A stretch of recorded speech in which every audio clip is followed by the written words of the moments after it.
Housing Element Workshop. This is the second of 2 workshops. The first was held 2 weeks ago, Thursday night at 6 p.m. And this is the second of 2 workshops that we had planned just to sort of do some public outreach on our housing element. We do have a presentation. If there's anybody who wants to ask any questions now, though, please feel free. It's fairly informal. If there are a couple of members of the public present, we'll do some preliminary introductions. I'm Michael Van Lonkhuysen. I'm the city's planning manager and the person in charge of the housing element update or preparation. I can go ahead and introduce the other 2 people. Tatum Mothershead is also present. She's the ECD director, and Linnell Sullivan is also present from the housing division.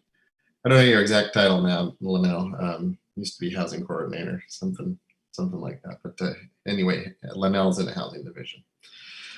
And so with that, I don't know if the public wants to say anything or introduce themselves. Fine if you do or do not. And if you don't, we can just get started with our presentation. This meeting is being recorded, by the way. I should tell you that. As a matter of fact, I should probably start recording it then. Recording in progress.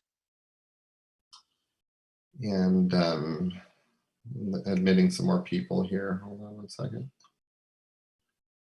A couple of people coming into the meeting.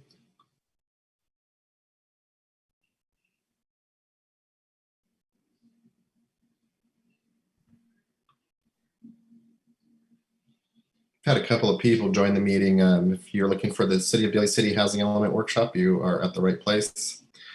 You haven't missed much so far. We just actually began the meeting at 6:05, did some staff introductions. Tatum Mothershead is department director, and Linnell Sullivan from the housing division is also present.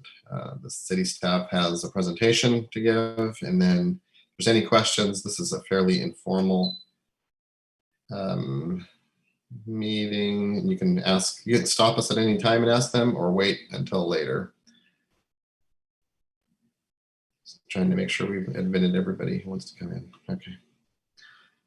So with that, I will go ahead and share my screen.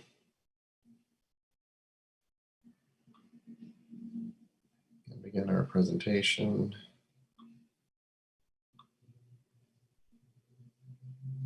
Can everybody see the screen? Okay. So as I indicated, this is the second of the city's 2 housing element community workshops. This is for the 6th cycle of the arena. City of Daly City, of course, has a 5th cycle housing element, which was adopted in 2015 and is now looking to prepare a new housing element, which begins in the cycle beginning in 2023. So, and this one the current 5th cycle carried us through 2022. And so we're looking to do the 6th cycle housing element. And this is a community workshop for that, to gain public input on what members of the public feel are crucial housing topics inside Daly City. At the beginning of the meeting, we ask that you keep several questions in mind. We'll talk about these at the end of the meeting. Please tell us what you believe should be the city's top housing priorities: home ownership, more rental units, affordable housing construction, etc. What types of housing does the city need? We're trying to find out how we should prioritize housing construction. Is it more single family that we need, or apartments, or ADUs? And sometimes these questions are intermixed with each other. ADUs sometimes equate to affordability, and so that might be your answer. What populations in Daly City do you feel are in need of more varied housing opportunities? Seniors, special needs individuals, young families, lower income, etc. What housing elements, or housing challenges rather, have you faced in Daly City?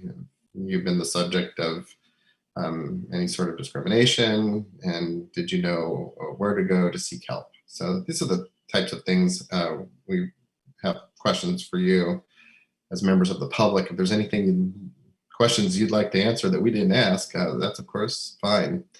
The purpose of this meeting is to have a free-flowing conversation about housing needs and sort of the disparities of housing provision in Daly City. I don't think it's any secret how expensive housing throughout the Bay Area and California is. And the primary purpose of the housing element is to create a market-based approach for providing additional housing supply. So some of you may know this, the housing element is one of the 7 mandated elements of the general plan. California law requires all cities in California to have a general plan, and more specifically, have a housing element that's updated regularly. It's the only element that has to be updated regularly. It used to be 5 years, and now the state allows them to be updated every 8, provided certain deadlines for preparation are met. So it is one of our 7 elements. How's the housing element different from other general plan elements? Significant implications to other general plan elements, particularly land use. It's subject to state oversight. The housing element law is the state's primary market rate strategy to increase housing supply and choice.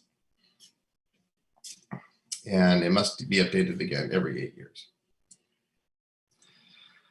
The housing element is organized. There will be a review of the current housing element. It has population and housing statistics. The regional housing need assessment is a vital and one of the most important parts to the housing element. There's a section about constraints to housing production.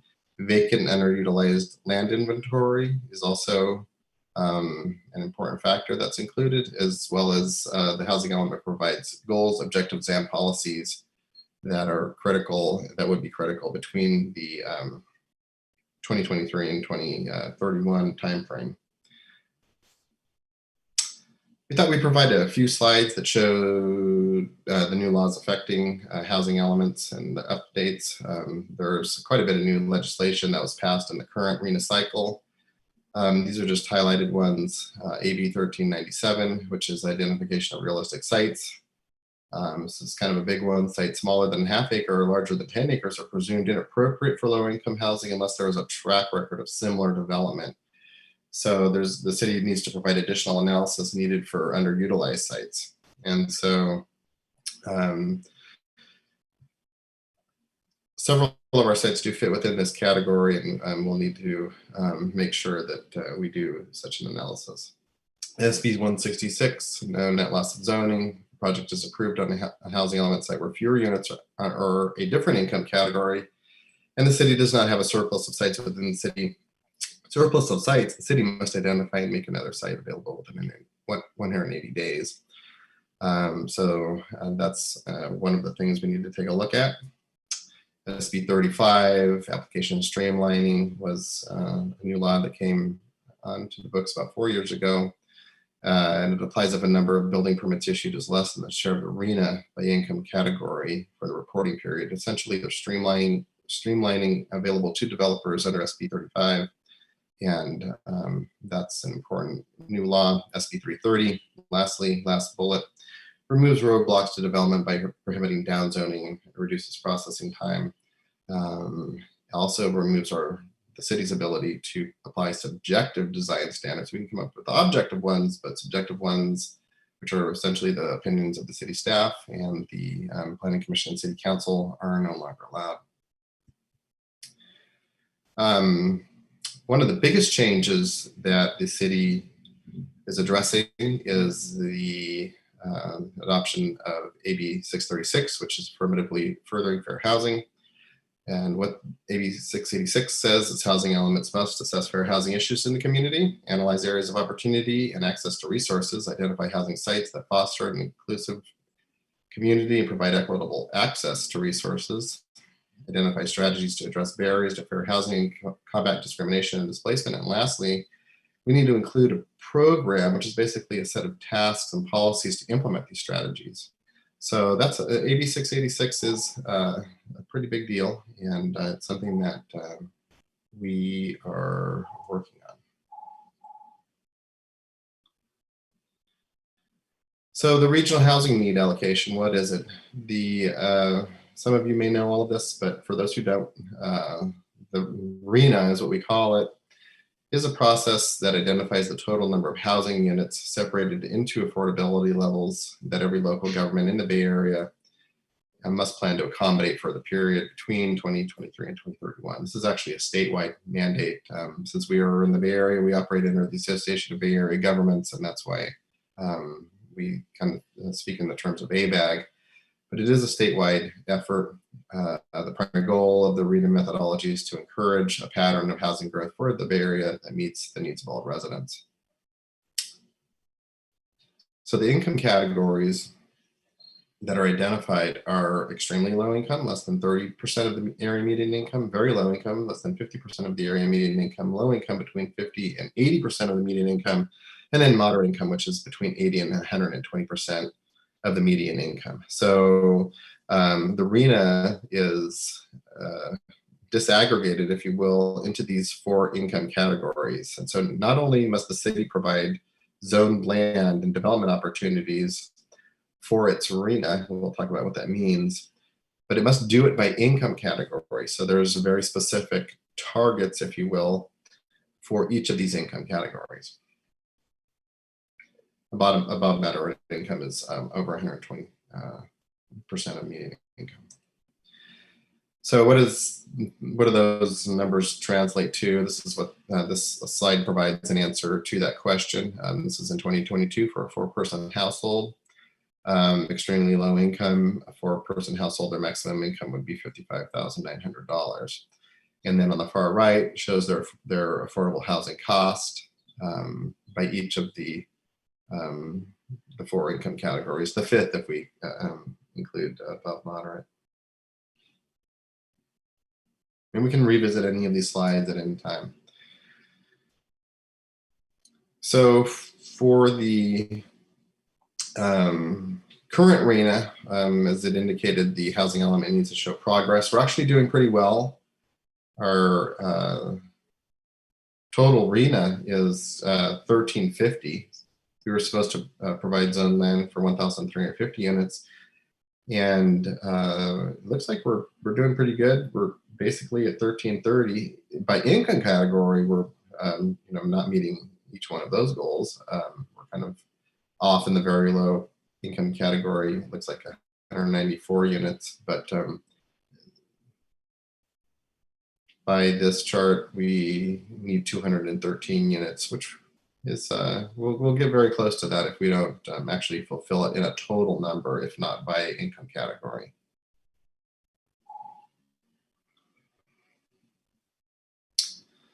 So the regional housing need allocation process simplified is, for those who might wonder, how is the RENA developed and given to the city of Daly City? The state of California sets goals for development of housing in each of the regions. Where, as I indicated, we're in ABAG in the Bay Area. So the Association of Bay Area Governments allocates the goals for this subregion. In Southern California, there's another one. In the Central Valley, there's another one, and so on. But here it's ABAG, and so that ABAG is the agency that does the sub-allocation for the Bay Area. And allocates to local jurisdictions. And then local jurisdictions use their planning and zoning powers in the housing and land use elements to meet the RENA mandates. And what that means sometimes is that we actually have to rezone properties or change the densities that are allowed inside a particular zoning district.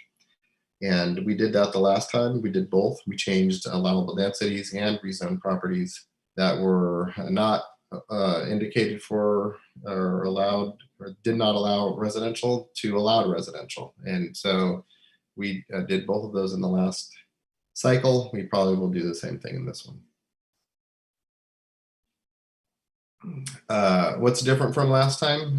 There's a higher total regional housing needs to account for unmet need. We'll talk about that. So there's not only the projected housing need, but the state HCD and ABAG have considered that we actually, not we, the city of Daly City only, but the region did not meet its did not fulfill its last allocation, so that's being accounted for now. HCD must now consider overcrowded households, cost burden to those households paying more than 30% of their income to housing, and target a vacancy rate for a healthy housing market, the definition of which is 5%. So that is something that these are the parameters that are taken into effect this time. Thirdly, the RENA and local housing elements must affirmatively further fair housing, as I indicated previously, as well as if the housing element must identify sites for affordable units. Identifying those sites will be more challenging. The RENA inside Daly City, and we've highlighted that. This line currently is 4838. This is up significantly from the last RENA, which was, I believe, 1350. And so this is how the city of Daly City compares to other cities in San Mateo County. Redwood City and San Mateo are the cities that are closest to us in terms of RENA number. San Mateo at about 7,000 and Redwood City about 4,500. So we have quite a large allocation. 4838 is what that number is, and it's just broken down by the income categories, and we've actually provided the slide to show that. So at very low, 167 annual construction requirement, which is probably speaking in whole numbers. 1336 is our allocation for very low. Low is 769, moderate 762, and above moderate 1,971. So yeah, we've got quite a challenging set of numbers here, and that's why we're preparing a meeting with you tonight. This slide shows there's let's try to explain there's an adequate sites program. I won't go through each one of these, but essentially if we don't have adequate sites, the city of Daly City needs to accommodate 100% of the shortfall. The shortfall needs to be, needs to allow residential uses on site by right, so no city discretion, and the projects that are made up for in the shortfall cannot be subject to CEQA. So the city or the public are not allowed to use CEQA as any sort of a deterrent for housing construction. This is all a mandate by state law, and it's very specifically set up to streamline development within the community. And that is essentially what that adequate sites program is. So we came up with a preliminary vacant unutilized site list. Sites that make the list are sites that are in process of being made for residential uses via rezoning. So if an application's been received by the city, we can put that on the list. Sites that are vacant and zoned for residential uses, we can put those sites on the list, so long as they're vacant. Develop to allow for higher density, more intensive residential development, be added on the list within the planning period. So long as we have a interest that's been shown by a developer, such as a preliminary application, some sort of a letter or something from the city saying, hey, we're going to develop this property, we can actually add sites like that as well. Projects that have been approved, issued building permits, or have commenced construction after January 1st, 2023. It's also the baseline date. So we have a draft site list on the screen, and we shared this with our city council back in February, just to try and illustrate, where we are with the fulfilling our RENA. We made a list of all the properties essentially in the city and all the projects that we're processing currently. And we're going to actually go through these very quickly. I have some examples to show people here tonight, members of the public hearing tonight. But essentially, this is the list right now. There could be more added, some deleted. Our largest project is Ceremony Boulevard High School development that's been moving through the Planning Commission and City Council public hearing process. If any of you have tracked that, that meets about 23% of our RENA, so it's a pretty big project. It's interest in terms of the housing element and RENA fulfillment, a pretty important project. And there's, some smaller ones, Midway Village redevelopments under construction. But when we sum all these, we're at about 3,700 units where we need 4,800 units, roughly. And one of the things that we can do also is use ADU construction. So that's not factored here. The city of Daly City has had a very robust ADU, that's the second unit construction. This is for those of you who are unfamiliar with it, it's the construction of basically residential units at the ground floor. And this turns out usually in Daly City, ground floor units. So 45 Midway Drive, just trying to get into some of the projects, is a Midway Village development. And that's about 555 units on 15 acres. Mike, not to interrupt you, I think Marion Brown has their hand up, and also I think in the chat they mentioned something about there's a question about, can anyone let a new guest in? I think that would be Mike. Michael, you can let a new guest in if there's. Oh, okay. Sorry. There is somebody in there. I'm sorry about that. I didn't notice that. Thank you. I just let them in. Welcome, Maria.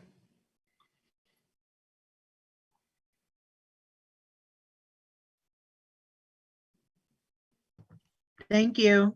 You're welcome. I'm just making sure there's nobody else, just real quick. Okay. Maria, we had I'll back up just to this slide. The city has a 4,800 unit regional housing need allocation, and we prepared a preliminary list of all of the sites that we knew of that could potentially fulfill that number. And this is it. We're going to go through some of these projects in the next few slides, but essentially we're looking at about 3,700 units in the current list. We're also allowed to use accessory dwelling units, which are essentially, what we call second units that are like in the downstairs of people's houses, and we have a fairly robust program for that. We'll probably get to use 400 or 500 units of toward projecting that we'll build that number in our arena, but we're still looking at a pretty decent shortfall. And I had just gone through this, just talking about that as you were waiting. So I was just going to talk about some of the projects real quick that that are on the list. Some of these we've already approved, our city council has. And the first of which is 45 Midway Drive. This is in the city's Bayshore neighborhood. Some of you may be familiar with this. It's a 555 unit project. It's actually approved at this point. It was proposed and it's under construction, actually. I should say that too. It was proposed by the County of San Mateo in conjunction with Mid-Peninsula Housing. And it's on a 15-acre site at about 37 dwelling units to the acre. One of the great things about this project is it's entirely affordable. So all of the 555 units, we do believe we can use in our arena toward low income. So it's an important project for our arena and will be included, of course. 525 Ceremony Boulevard, Ceremony Views. This was approved at some point back in 2017, I believe it was. It's 323 units on a 4-acre site, 81 dwelling units to the acre with 42 affordable units. This site is actually zoned for this project, so we get to include it in our regional housing need allocation number, and that's an important one too. Point Martin, which is currently being graded. A lot of the development that's currently under construction is in the Bayshore neighborhood. Some of you may know. This project is currently being graded on the west side of Carter Street, just south of the Saddleback condominium development. And I suppose it'd be just northwest of Summit Ridge. It's not 323 units, excuse me, it's 133 units, 15-acre site, and it does provide 10 affordable units. 99 Southgate Avenue, which will be going to the Planning Commission in July, is what we're contemplating at this point. It's a 214 unit apartment building on about a 2-acre site, pretty dense at 111 units per acre with 21 affordable units. And would be able to count this in our arena. This is at, for those of you maybe wondering exactly where this is where the Burlington Coat Factory building, or yes, Burlington Coat Factory building is. That would be torn down. Kimco's proposed replacing that building with this one. 2321 Geneva Avenue is 194 unit. I think these are all studios in one bedroom, so very smaller. They're smaller units. 194 of them on half acre site, so about 400 units to the acre. Just checking to admit.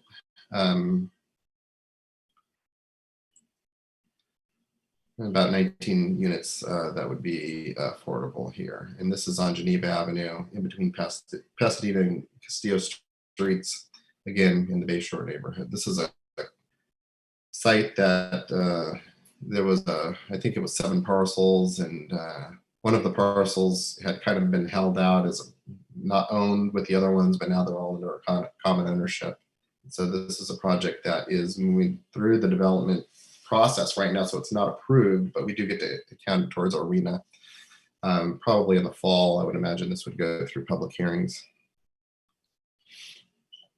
10 Park Plaza Drive, Kimco proposed development. This was approved, I believe, in 2018. 179 units on almost 2 acres, so 92 dwelling units to the acre, and it provides 18 units of low-income housing. This project is approved in zoning. The design review aspect of it, I believe, is still valid, actually. So we do get to count toward our arena. 699 Ceremony Boulevard. This is Ceremony Del Rey High School. This is, as I indicated, a project that's been moving through the city's development review process. The environmental impact report, which is the environmental document that's necessary for this project, is finishing completion now.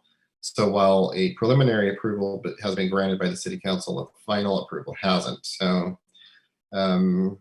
anybody familiar with this would know it's been a fairly controversial project. Final approval has not yet been granted. And if granted, this, as I'd indicated, this project would go quite a distance towards helping us with our arena, providing about 23% of the arena. So again, it's 1,150 units on an 18-acre site, about 63 units to the acre, with 123 units of affordability under the city's affordable housing ordinance.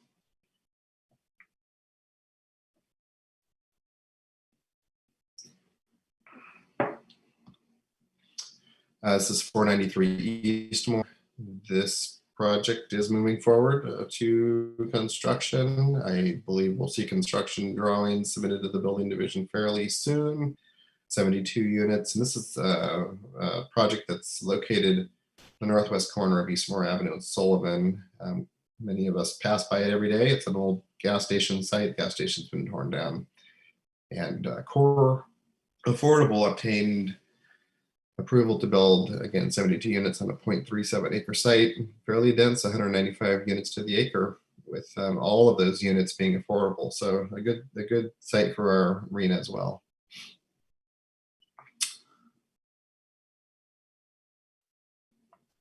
This is 305 Eastmore Avenue. And what I should have mentioned on the Ceremony Del Rey site is that that's staff housing that's proposed by Jefferson Union High School District. It's kind of an important aspect of that project. This is staff housing proposed by Jefferson Elementary School District. So they're different school districts inside Daly City. And this project is approved, and I believe has been already permitted or is nearing building permit issuance for 56 units on a 2.3 acre site. Not that dense, 24 units to the acre, 6 affordable units. We'll see that under construction fairly soon. So at this point, we wanted to revisit the questions we asked at the beginning of the presentation. And we can, and this is for members of the public, you can answer these questions or ask your own, or we can have a conversation. We just wanted to kind of ask some questions to kind of Mike, conversation. John 2 has a question. I'll go ahead and read it. And actually, I think maybe Linnell might be the best person to answer this. But the question is, how much inclusionary housing is required, either the percentage or ratio or fee, or what are the fees when someone's building a market rate project? So Linnell, do you want to field that one? Yeah, I don't have the fees in front of me. If you send me your email, I can email you tomorrow when I'm back in the office. But in terms of percentage for rental, it's 10% affordable to low income. And for ownership projects, it's 15% affordable to moderate income. I hope that answers your question. And I thank you for your email. I'll write it down now and be sure to send you the fees tomorrow. And if you have any other questions, you can feel free to email me. I'm looking for a pen. And just to sort of tack onto that, our new or most current ordinance doesn't allow the payment of fee for ownership housing. So the fee option is only available for rental housing. We used to have the option for paying a fee for ownership housing in the previous affordable housing ordinance. And so some of the projects that have already been entitled are either doing a hybrid of providing units and paying fees, or had the option of paying fees, but that's no longer an option for ownership. Thanks, Tatum, for mentioning that.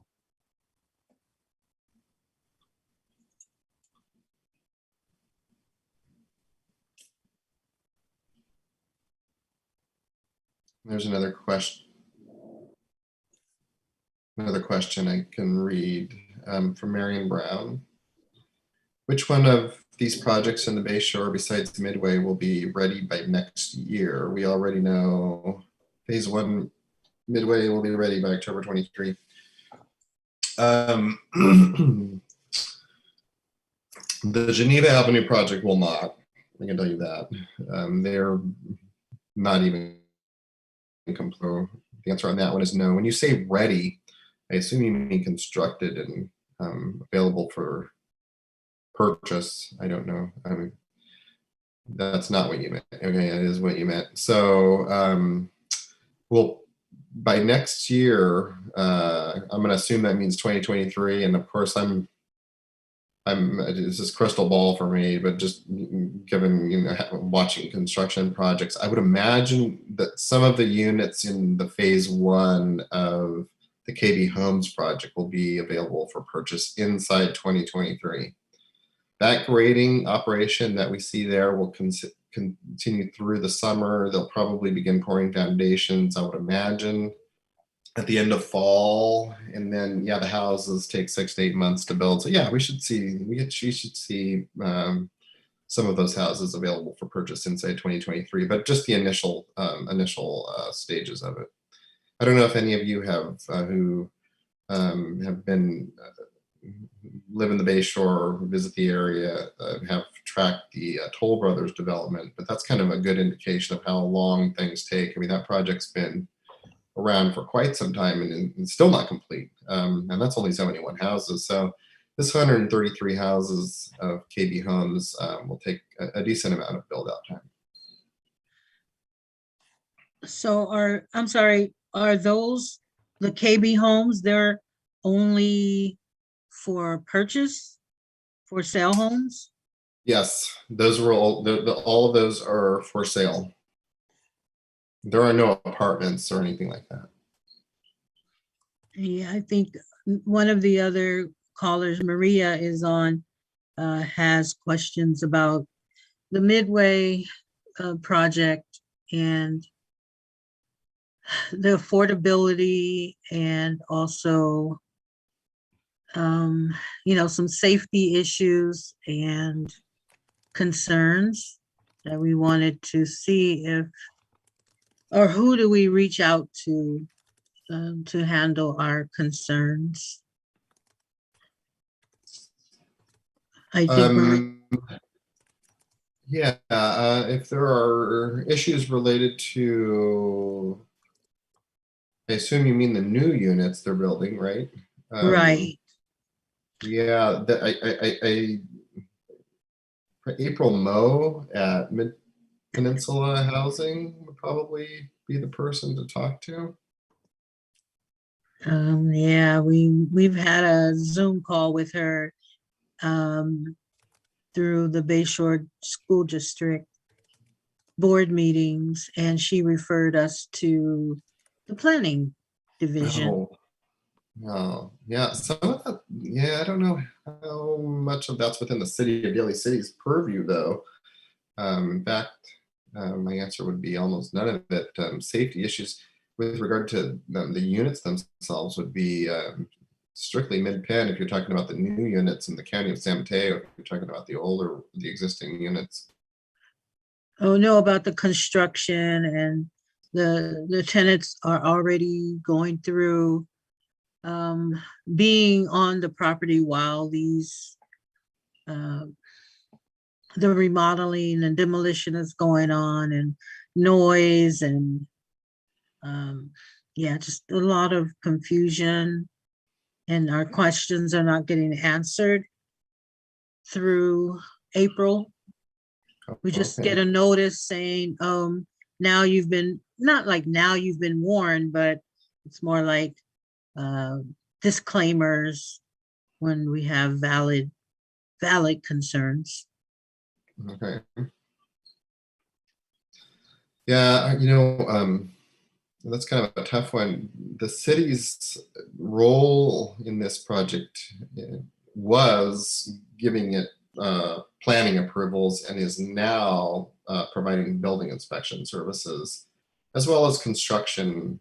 We inspect the construction of the the utilities, and eventually we'll inspect the construction of the buildings. I'd have to have more information about what the exact safety concerns there were, or I don't know if it's tenant selection or. Yeah, it's that as well, but I think we spoke and you said city has nothing to do with occupancy, just, what did you tell me, that affordability would be in your realm? Yes, the affordability of some of the units. I don't know.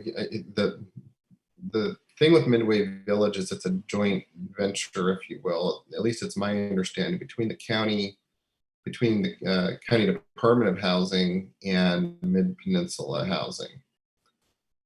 So Mid-Pen is building the project. I would imagine the county is requiring very specific affordability levels. They've got quite a bit of money and land, devoted to the project.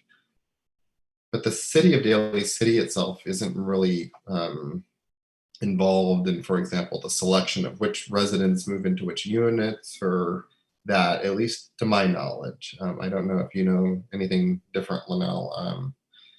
Yeah, no, the property, the development itself is owned by the housing authority. And so when the housing authority issued, I guess, a request for proposals to redevelop Midway, they required certain levels of affordability. I believe if not all the units, maybe 20 might be above 80, but I believe the majority of the units are below 80% AMI and lower. So Marion, are you a current resident there? Yes. And is Pedro Fonseca no longer there? Yeah, he is physically there. Physically there, and he hasn't been responsive, it sounds like.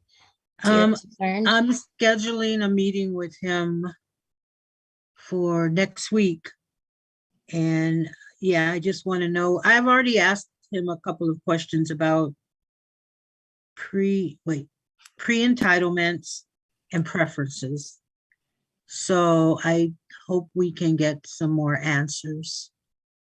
And I was also told that, yeah, the housing department would be the one to deal with preferences. Yeah, when they say housing department, I'm thinking they're probably thinking housing at the county level and not at the city level. Okay, Because so it's a housing authority site, so that's at the county. so would Pedro be the one to answer those questions? I would start with him. So you're wanting to know if there are preferences in the project? Yes, and we already know that there are not. Yeah, I And don't think there are. And speaking with April Mo, like I said, she referred us back to the city. So yeah, we're in a confused, okay, there's Maria. She's raised her hand. She's a resident and has been a resident of Midway longer than I have, but she has something to say. Okay. We need to get some questions answered. Yes, when you say speaking with April Mo and she referred you back to the city, that was regarding your issues about safety? Is that? That too, we did speak about safety and we spoke about preferences. Yeah, Okay. April didn't have any great responses. Okay, Maria?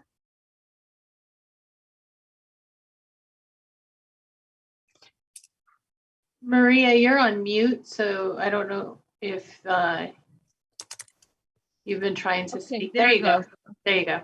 Well, the reason why we feel that we should be giving preference as to choice of where we are placed. I'm talking about people that have been living here over 50 years. And we've been exposed, and we know this for a fact, okay? We know for a fact that there are over 300 different chemicals under these units.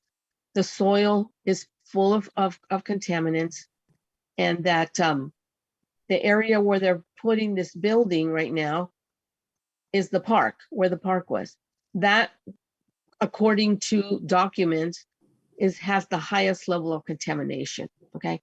So as far as my question, as far as right now with the health exposure that we're continuing to get now, especially when they're digging, and you know, we haven't been told to do anything different, you know, like I live like right next door to where they're digging. So I hear all of the work, the construction. Last night, actually yesterday, I was awoken at 2 a.m. because there was using some sort of pressure thing that went on and on and on. Although we had received a letter saying that they were going to start working at 8 and they would go from 8 to 8 or something like that. No, they start even at 2 a.m.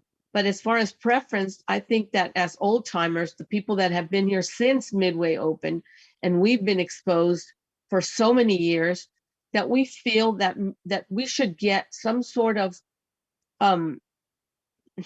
preference as far as you know, some help and direct us to who do we talk to, as far as, because we don't want to move out of the city. I'm 70 years old. I have a compromised immune system. I've had it for like 40, 50 years. All my kids grew up here. They all have. One of my daughters has uterine cancer. The other one has a severe mental illness. And the other one can't even come to visit me because she can't breathe. Okay. So I think that as damaged people that we are, that somebody should care to say, you know what, let's give these people, the people that have been exposed the longest here to all of these things, some help and give them some preference as to where they would want to be placed, because personally, I don't want to live on top.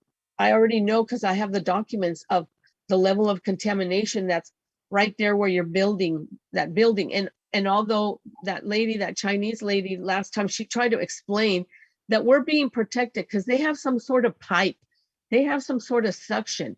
They're pulling out the contaminants while they're working.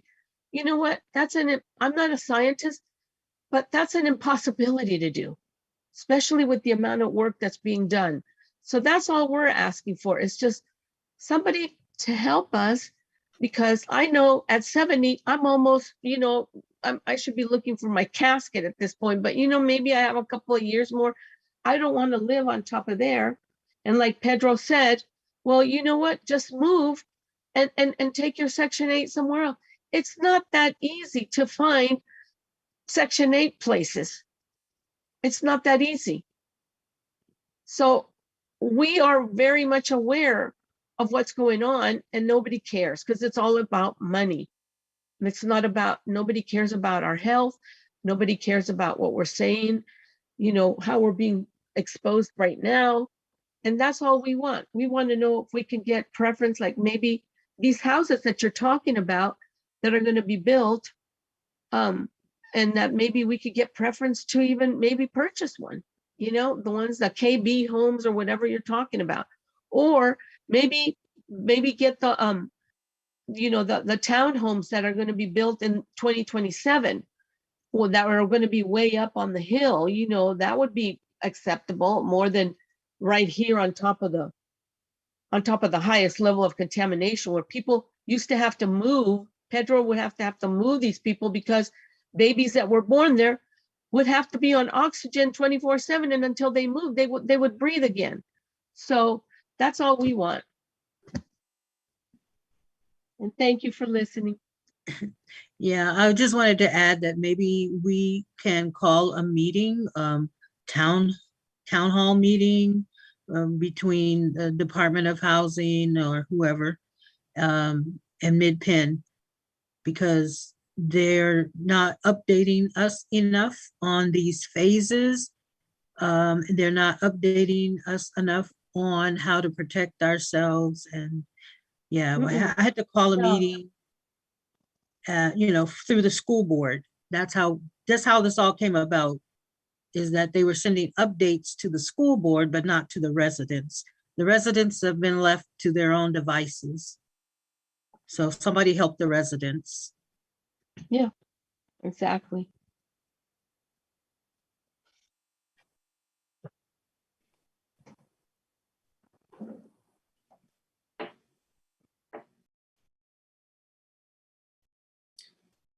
Linnell, did you want this table up? Yes, I believe it was Elaine that had a question about what is 80%. I guess I referred to 80% level earlier. So Elaine, here's the table. 80% would be 149,000. That's the maximum income for someone at 80% AMI. Okay, thanks. Thank you, Michael. Mm-hmm. So I think, Marion, when you said preference, was it preference to you get to pick where you want to move to within the redeveloped Midway? Right, but my question is more a preference to the for sale homes. When they do make or get the for sale homes ready, it will be way beyond the time that, okay, so they're making phase 1, there's 2 or 3 buildings being made. Everybody's already moved into those apartment 4-story buildings, but we don't have a chance to be considered for the for sales that are coming up in, I think, phase 4. And if we don't start talking about it now, when will we know what is the information? We need to know when and how we can be considered for purchasing. It'll be too late. We'll already be in the the 4-story buildings where I don't want to be. Okay. So that's why it should have, like in the planning or master plan or whatever, the community, the Midway current residents should have been able to ask these kinds of questions back then, and maybe we would have got consideration.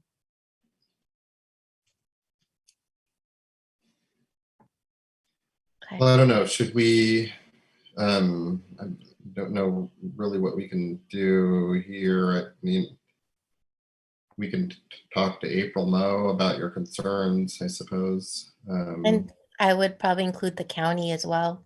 Okay. I don't, you know,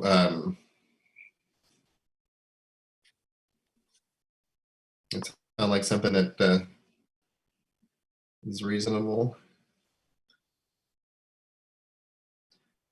I don't want to overpromise that, you know, the cities, as I've indicated, our role in this has essentially been, well, I guess, yeah, been basically, you know, land use entitlements, permitting and inspection. I don't know if there's a role beyond that, Linnell. I don't know what it would be. I mean, we can certainly convey these concerns. That's not a problem at all. Yeah, that maybe it could be opened up for discussion at least, and have some answers. We can get answers to the concerns of the community. Okay. Thank you. You're welcome. Thank you for attending tonight. I see John had some questions, Mike, about implementing and facilitating SB 9, SB 10, and ADU in the next housing element. Okay.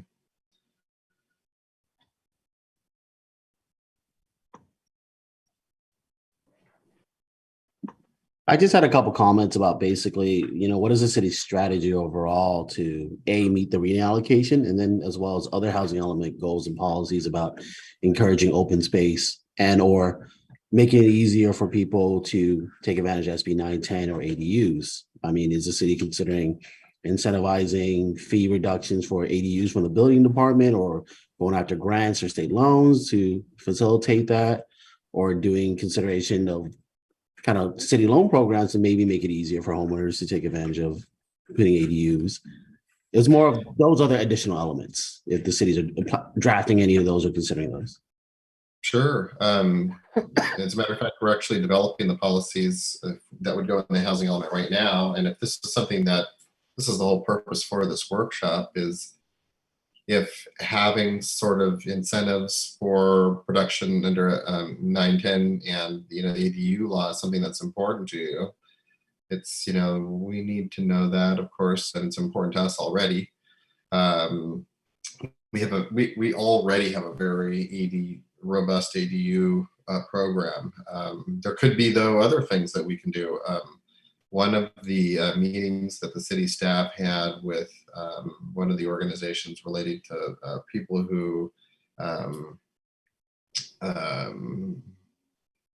have access issues is, you know, possibly making ADU, you know, incentivizing or providing a loan program for ADU construction there. So there's a whole constellation of different things that we can do to incentivize, you know, unit production under each of these, and we're looking at doing that. And I guess the other comment I had was specifically open space. You talked about the Ceremony project, and I commented on that. One of the big thing, you know, is where the controversy is about the community garden disappearance, right? So it's more or less incorporating or requiring developments to provide more open space, or if they do provide open space, requiring it that it be really publicly accessible, you know, lining up against the street versus kind of hidden behind, and incorporating that. I don't know if it should be in the housing element or it might sit somewhere else in the general plan, but somehow tying that to density. I'm for density. I just wish that there would be more of a tie to the open space so that the communities around it or different groups of people also kind of benefit from that higher density as well. Sure.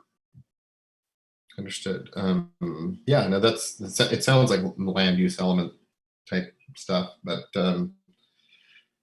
policies related to, physical design can definitely be incorporated into both, as well as open space provision. Yeah, open space is always a tough one. The developers want to maximize the amount of buildable area, and there's sometimes pushback from the community about open space. I think that's the case with Ceremony Delray High School. What's going on there a bit, but yeah, it's something that is a little broader than the housing element, but can be addressed. It's a good comment.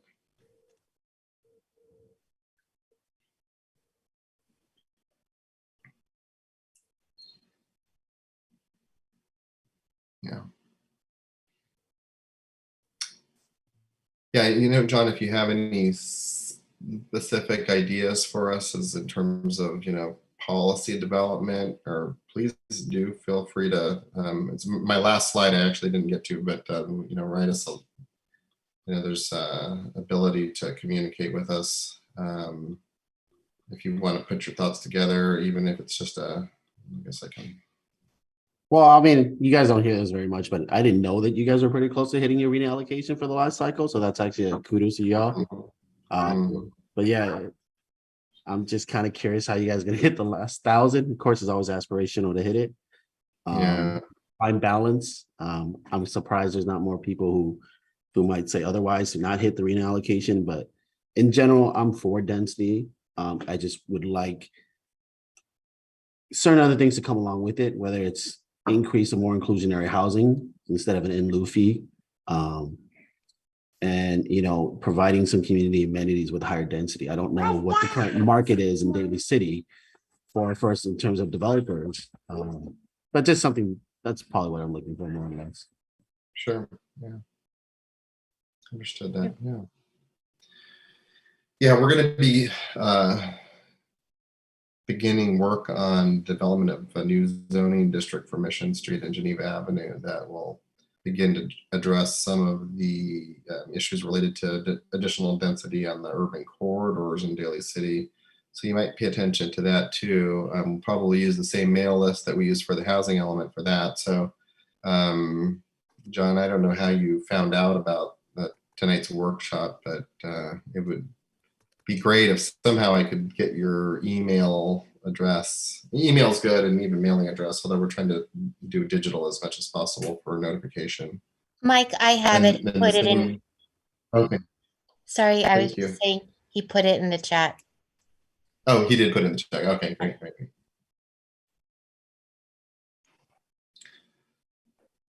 So if anybody has any comments, of course, feel free to email me. Here's my email address on the screen. You can also write a letter. Yeah, and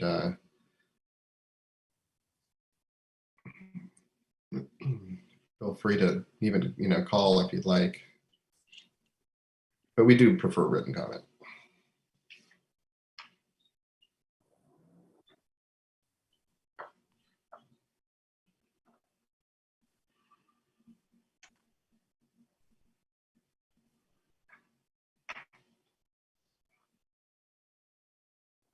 Did anybody have any additional questions?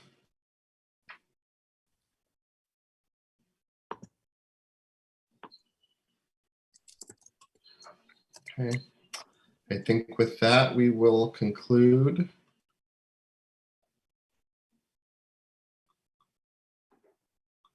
Reading the chat. Okay, yes. Yeah, thanks for coming, everybody. And again, if you have any comments, please do share them via email or letter.